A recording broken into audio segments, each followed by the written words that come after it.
Lustful leadership is focused on the self for the benefit of the self, while loving leadership is focused on others for the benefit of others.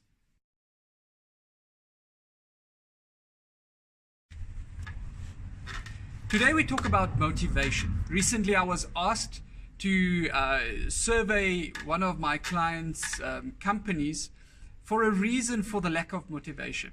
The first thing I did is I looked at the leadership and tried to find out whether there's something there, and sure enough, that was where we found the biggest challenge. Because as I spoke to the different leaders in the organization and asked them about motivation, the answer most of the time was, I pay my people, so they should be motivated.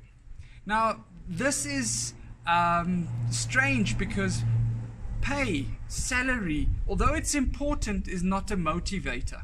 It's seen more as a demotivator. Because think about it. When you get a salary increase, how long does it take for you to be dissatisfied with the amount of money that you get?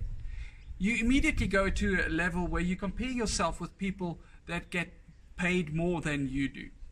So when we go this route, what is the problem here? I think when we look at people getting paid and seeing that as a motivator, it's lustful leadership, because you're focusing on yourself. You say you've done enough, now they need to do their part. The challenge is that you don't have loving leadership and you don't look at your people and what actually motivates them. Motivation is such a fragile thing and yet such an important thing.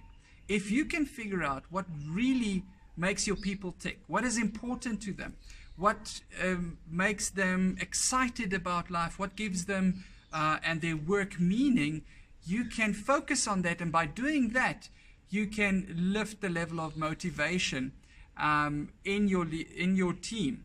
And when you've got that, then it's really easy to manage your team. The challenge is lustful leadership always goes the direction of control. We never have full control of people. We only have influence. And that is where loving leadership is powerful, because you're interested in that person. You'll spend more time finding out what is really core for this person, and thereby you'll be able to lead them more effectively. So the irony here is the lustful leader wants to make their lives more comfortable and easier because they're focusing on themselves for their own benefit. But in reality, the one that ends up having an easier life and an easier team to manage is the loving leader, because that leader actually looks at what does motivate these people, work towards getting them to that point where they're motivated themselves, and then leading them is easy. I hope you have fun.